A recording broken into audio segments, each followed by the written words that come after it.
गोल frame वाली वही मशहूर एनके जो नेताजी पहनते थे। वहां मिला रोलेक्स की एक बेहद महंगी और दुर्लभ घड़ी, आजाद हिंद फौज की यूनिफॉर्म, 1930 के दशक के विदेशी सिगार, जर्मन दूरबीन और सबसे बड़ी बात, वहां ऐसे ऐसे लोगों की चिट्ठियां मिली जो आजाद भारत के सबसे प्रभावशाली लोग थे। आरएसएस के तत्कालीन सरसंघचालक एमएस गोलवलकर और आजाद हिंद फौज के पूर्व अधिकारी पवित्र मोहन रॉय जैसे लोगों के पत्र उस कमरे में मिले जो नियमित रूप से बाबा के संपर्क में थे। कमरे से कई किताबें मिली जिनमें से कई राजनीति और युद्ध नीति पर थी। किताबों के पन्नों के किनारों पर हाथ से लिखे हुए नोट्स थे। जब हैंडराइटिंग एक्सपर्ट्स ने गुमनामी बाबा की उस लिखाई का मिलान नेताजी सुभाष चंद्र बोस की पुरानी लिखाई से किया तो कई एक्सपर्ट्स ने यह पुष्टि की कि यह लिखावट एक ही इंसान की है। गुमनामी बाबा अक्सर पर्दे के पीछे से अपने गिने चुने भक्तों से देश की राजनीति, विश्व युद्ध के समय की रणनीतियों और अंतर्राष्ट्रीय कूटनीति पर इस तरह से बात करते थे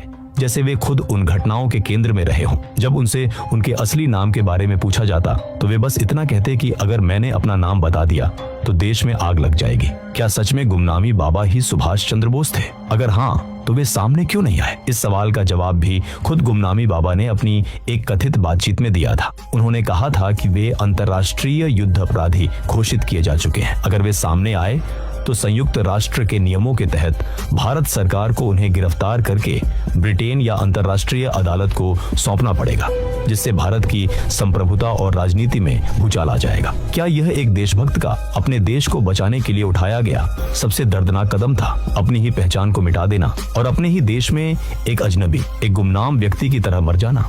इस कहानी का एक और बेहद स्याह पहलू है जो सीधे आजाद भारत की सरकारों पर सवाल उठाता है। ये पहलू है जासूसी।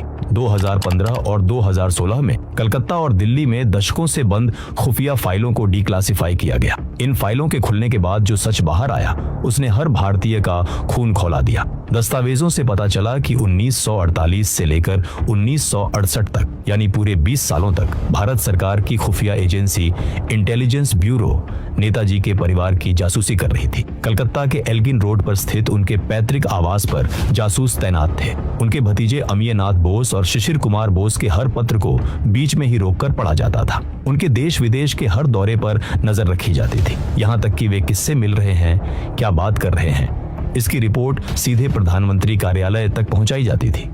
अब जरा सोचिए, अगर सरकार को पूरा यकीन था कि 1945 में विमान दुर्घटना में नेताजी की मौत हो चुकी है तो फिर 20 साल बाद तक उनके परिवार की जासूसी क्यों की जा रही थी? क्या कोई मरे हुए इंसान की जासूसी करता है? या सरकार को यह डर था कि नेताजी जिंदा हैं और किसी भी दिन वापस लौटकर देश की राजनीति का रुख बदल सकते हैं? यह जासूसी इस बात का सबसे